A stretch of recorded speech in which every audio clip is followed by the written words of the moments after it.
both sides, please raise your hand with the question and get this thing going.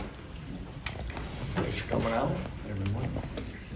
Lance, you're a little more than a week away from your season opener. So just what do you like about this team before it stands right now, and are there any things that you're focusing on that you want to get better? I'll try to get close. I really like this football team. I like its maturity. I like the way they've gone about camp. As I've stated before, just all the things we've kind of put them through the project and those things, they've handled that extremely well. They understand. I guess, you know, they develop a workman's-like attitude towards this and to do, you know, kind of a professional way of approaching things in a day-to-day manner right now. And I think, you know, it's a credit to the seniors, and I really like the way our younger players have developed, the way the newcomers, you know, our mid-year additions have all taken big steps, and you know, through the summer and physical development, understanding what we're doing. So we're getting close to being tested. Did I miss one there, Jordan? Are there any areas of focus you want to improve on? Well, yeah, everything. You know, we're continually working on situational football and things like that. You know, there's still good battles and rotations and depth right now but I like the way it's starting to come together, and you know, we're fairly healthy. You know, just got to get a few more guys, if we get a few more days here, and then kind of get into full game prep. Some of the reps cut down a little bit. I think we'll be healthier as we go. You talked about all the arrangements you had before, the construction. Just over the last 3 weeks, what's it been like having the guys have full access to a lot of the new stuff going on in this facility? Oh, I think it's been awesome. I think our guys really enjoyed it and appreciate it. You know, as we've stated before, we've practiced on grass a lot more than we have, and so that commute still kind of makes the day a little different than normal. But I think they're feeling better from being on grass on an every day as much as we can. So hopefully we come out of camp as fresh as we've ever been. I think weather's cooperated here of late. And but I think what they see in this time without school starting, this opportunity that they go through during our afternoons, as far as taking care of their bodies and the things that have been put to there, the extra fueling stations and availability, the meeting rooms are a lot more comfortable. All those things really help the student athlete's day, and we continue to work on that to make their day through a long season as convenient and fluid as possible for them to maximize that time.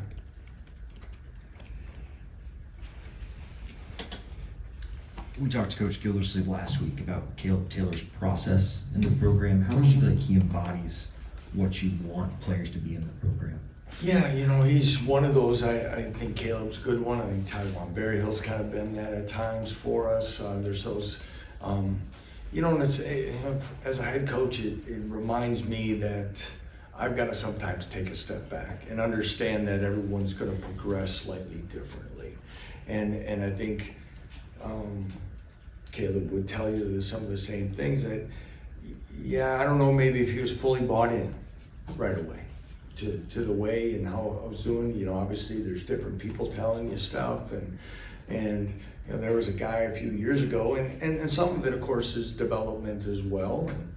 But you know, I think our first year, he might have started this season close to 280, maybe. Probably was playing, you know, 2/3 through the year at under 260, and you know, and then, you know, for him it was tough to keep him on the field, and people are wondering why we're not stopping the run. So I mean, it kind of goes together. Now he's over 300 pounds consistently, and he's keeping it on, and he's playing better, and he's confident. But the thing about a guy like him, he's worked through all that. He's seen, I think, consistency from the staff and approach and what we expect, but also that we do care and we want what's best for him and his football team and program. And I think that has helped bridge that gap. And it's because he's such a good young man, and that it's really fulfilling to see. I'm glad it's worked out, and he's been slowed a little bit this last week or so, about a week, and just getting back out there. But you know, he's one of those guys that I think this time around, I'm really hoping he has the season he deserves. we've seen the clips of Jalen throwing at practice. We've been at practice and seen him there. Just what have you seen from him over the course of camp? Yeah. Well, since you brought Jalen up, I'll make sure, I think it's this time of year. I'll announce him as our starting quarterback. Okay. He will start the opener. I've seen a lot of good things from Jalen Daniels in the last 10 days. And he hasn't missed anything. He's played well. And he's confident. He's excited. His enthusiasm is contagious. And we all know that it's important for him to stay healthy. And but it's good to see. Lance over here. The supporting cast around him, how much has they supported Jalen along the way? Guys that are, Devin, Neal, Highshaws of the world that have just been around him, how have they seen him just be excited to be, acting forward? Yeah, they're excited. I mean, Quentin Skinner's his roommate, and you see that him and Cornell live with Jalen, and they've been great support for him all the way. Daniel, 2 years ago battled his injury. Devin and Jalen have, are very close as well. So to see that kind of not just talented guys, but they're good friends too, and great teammates to one another and supporting. And so it's been great to see. And part of the thing is I'm talking about where he's going. I think I'd have to ask some of these other guys, but I think it was like 4 days ago, maybe, was the first time Jalen, Lawrence Arnold, Luke Grimm, and Quentin Skinner were on the field practicing together fully, probably since last season. Lawrence got hurt in the first spring practice. I don't think Jalen went through or wasn't going through team reps the first day. So to have those guys back on the field with Devin and Daniel, it's kind of a nice little glimpse about how explosive this group can be. Defensively, I know the defensive line has been one that you try to work on some depth. Just how you've seen that unit develop throughout the course of this preseason? Well, you never know till you fully get into it because, there's limited live tackle. I mean, we've scrimmaged and stuff, but I've tried to keep it in perspective of where we were a year ago. We talked about the loss of Austin Booker, but I don't remember talking a ton about Book last year at this. And what a great player he was going to be, and he was going to be first team all conference and a draft pick. So, I watched Dean Miller have a really good camp. He plays hard. He's done the things we've asked him to do. Another player, kind of like Caleb, it's taken a little bit to fully maybe grasp it or buy it all in, but he's done it. And it's really exciting to see. Jeremy Robinson's extremely steady and a good football player. He missed spring with a labrum. But Tommy Dunn and DJ Withers is now, they're juniors and they've played a fair amount of football. I like the rotation that we're gonna have there with on the inside. Dylan Woodkey is a transfer defensive end who's one of those transfers that have really taken a nice step in things here. Ron McGee's healthy. I'm excited to see DJ Warner on the field and watch him. And it'll be a growing process for a young player early, but I'm excited to see how he'll help this team also in passing situations. By Job's a guy that's been playing with a cast on.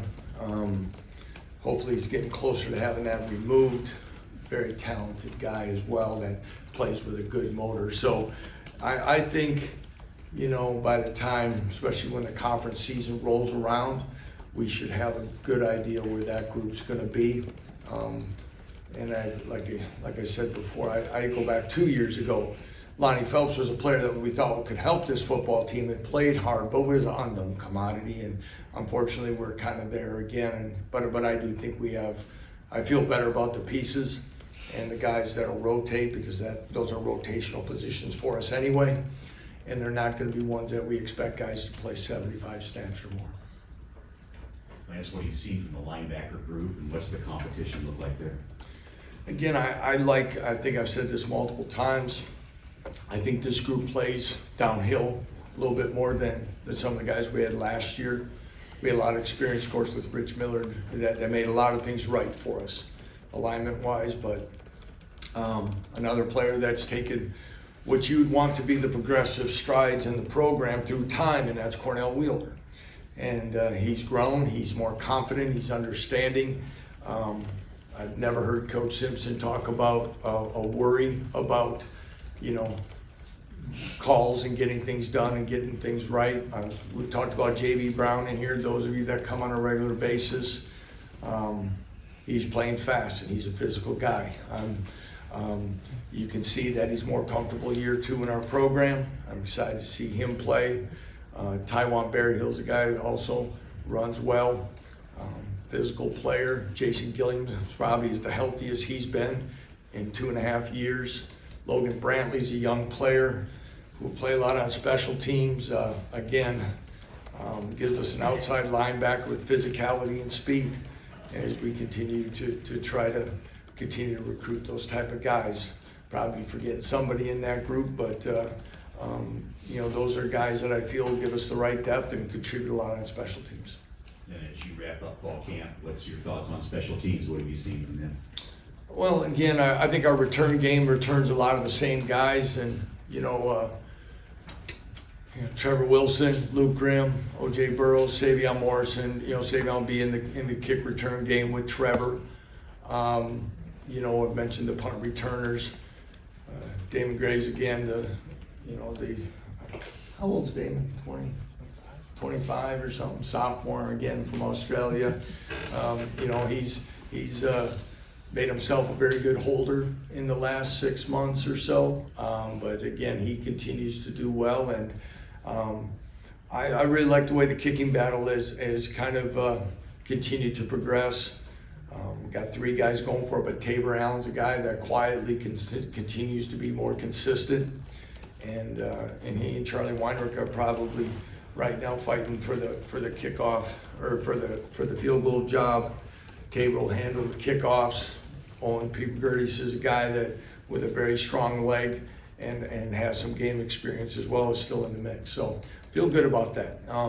You're always worried about special teams early because it's hard to simulate a lot of those live and doing those things early in the season. So you gotta get the game sometimes to really see where you are in those positions. Lance, over to your left here.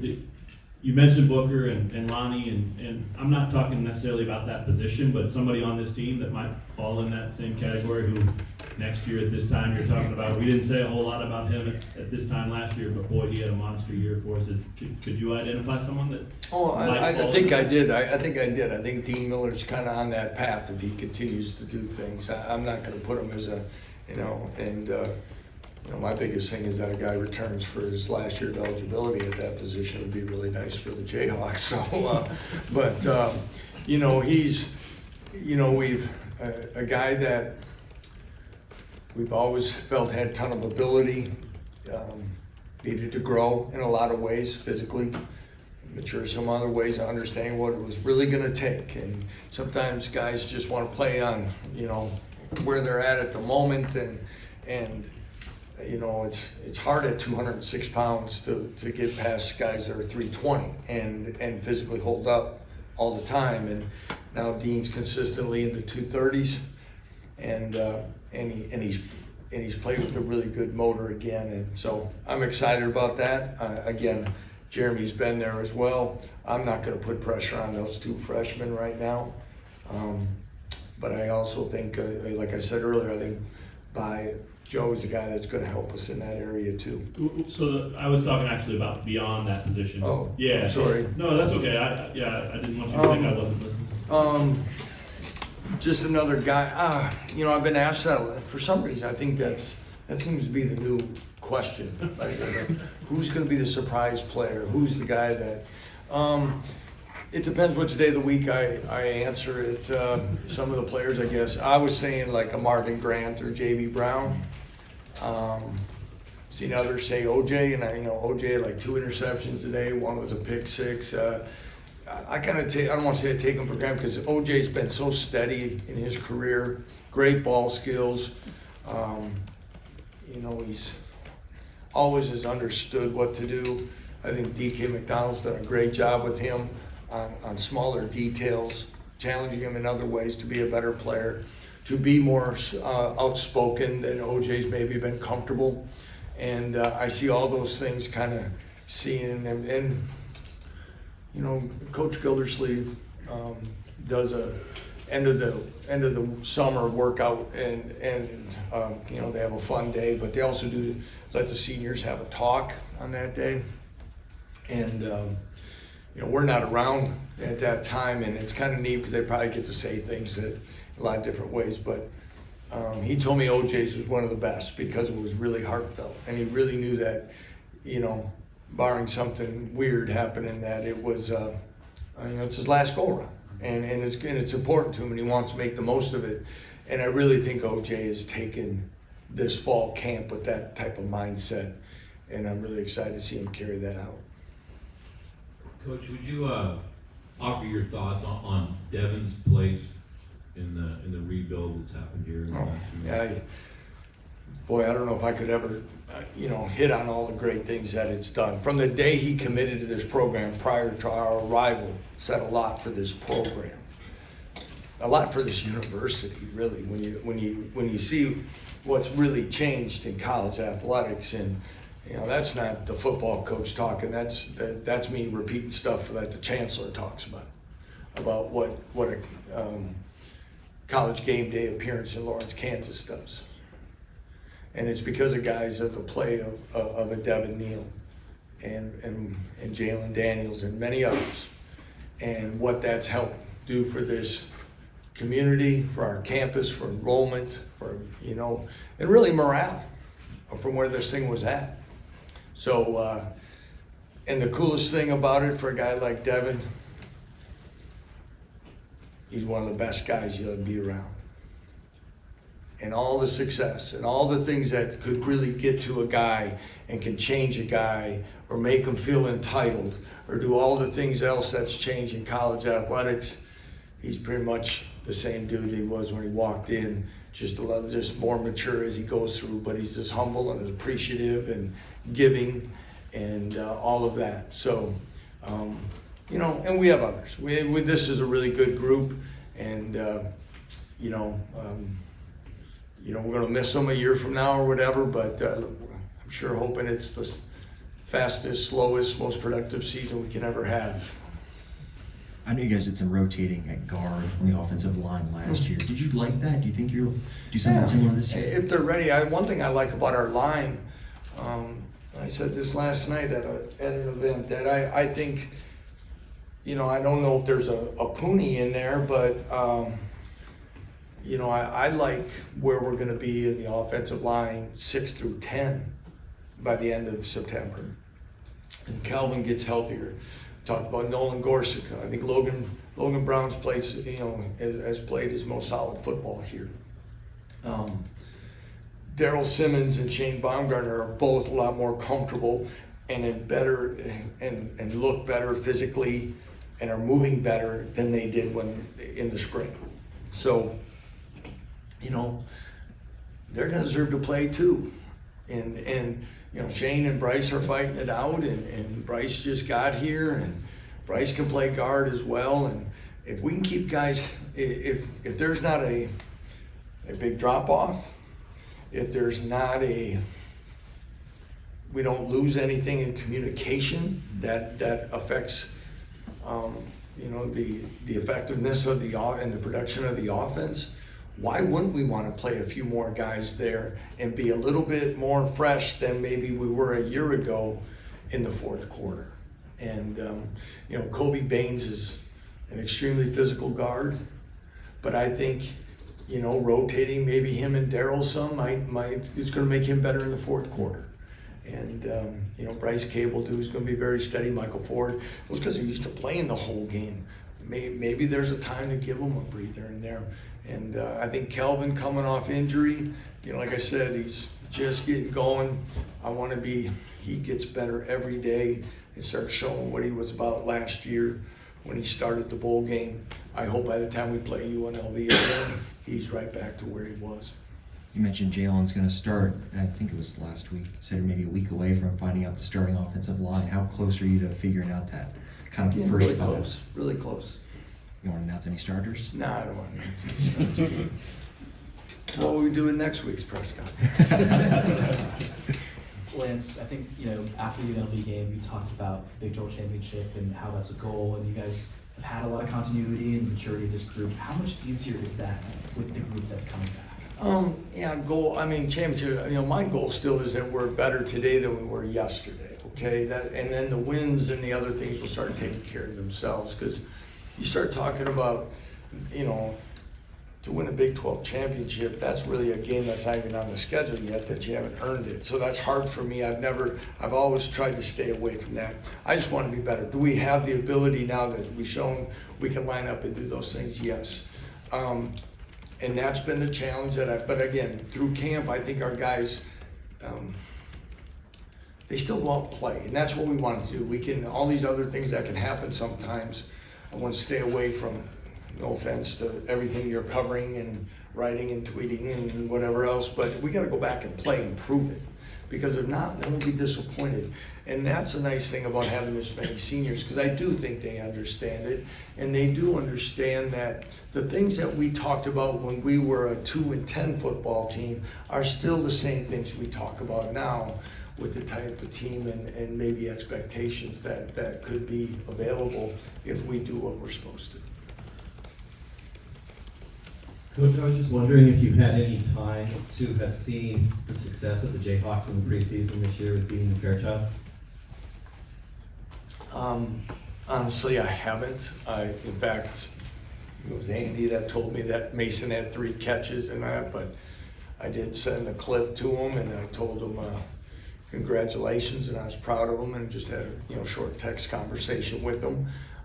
Same with Jason, a little bit with Dominic, probably more the first week, not the one with Mason, but when he played against the Titans and he and Scott Fuchs were together, because Scott sent me the picture of those 2 guys, which is cool. Proud of those guys. It's tough when we're in the middle of it, and in these, I'm not even sure when the games are all on, but but awful proud of them. So.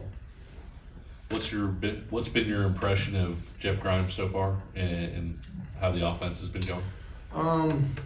Again, probably feels good about Jeff as the day I hired him. I feel,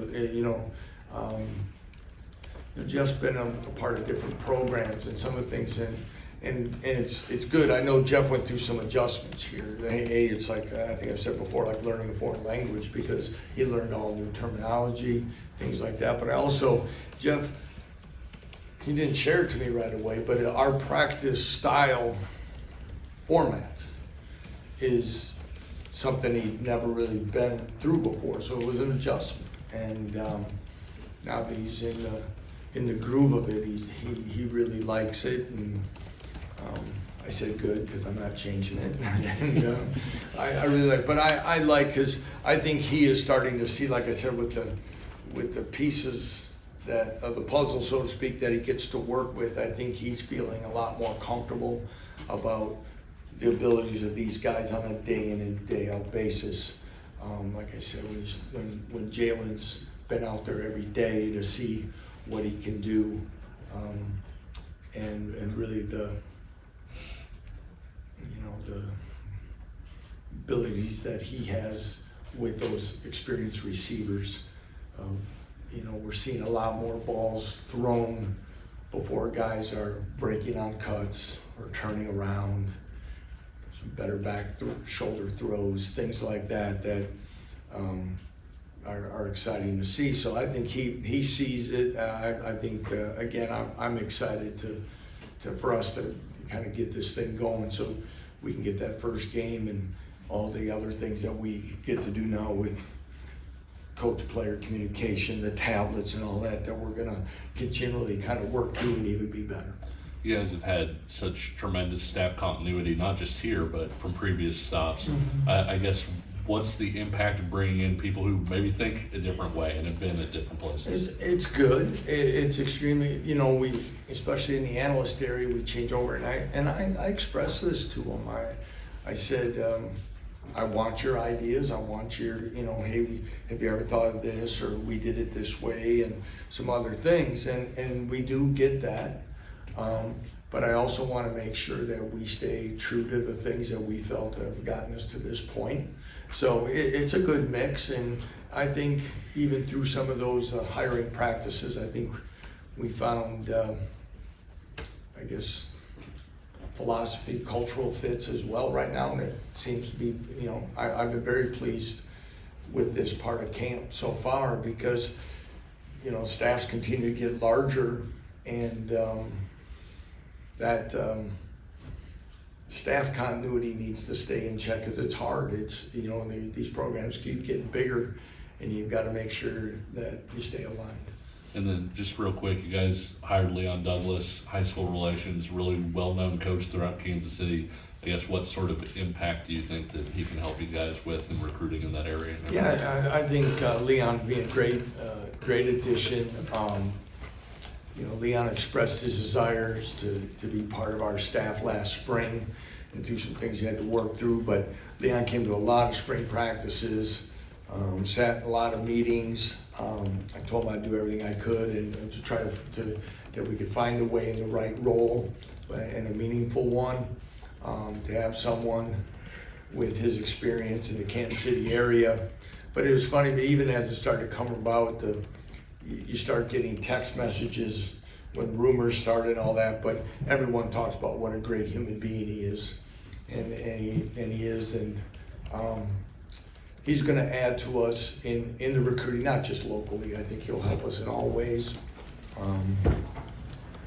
When I had a chance the first year, when I met him, and he had an administrative job too in North Kansas City, and to watch him, not on the field, but as a school administrator professional, I was impressed. And so I'm looking forward to him to help in a lot of different ways in our player development area, our high school relations, and of course, since everybody can have impact in some way on, whether it be he sits in yet during this time of year in a lot of meetings, and again, he'll be a fine addition as well.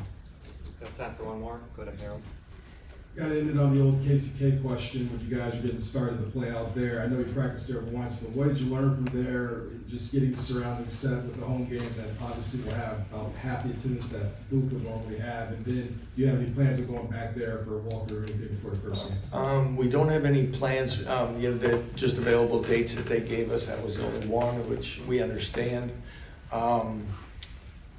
What do you think? I think though you say half as many, I just think in the setup of the stadium and the way it is acoustically, I think it'll have the feel that there'll be twice as many that are actually there just by the way it's set up. I'm excited about it.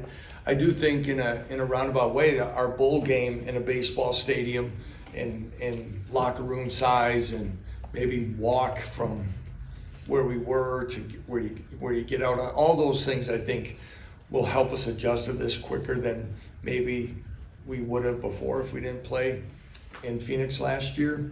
I'm excited about it for a lot of different reasons.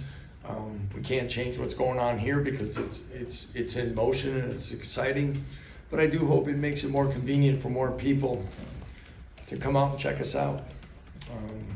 Maybe gain some new fans, or ones that have just watched maybe on TV or listen to the radio. But I think it's a great opportunity. I think logistically from our home hotel, we're closer. So the bus rides even cut down a little bit. So all those things are great. And, it's, Colin Sexton, we had a lot of discussions about what our options were. And I think we came up with a really good plan for non-conference and conference, and excited to be at both spots. All right. Thanks, everyone. Thanks, everyone.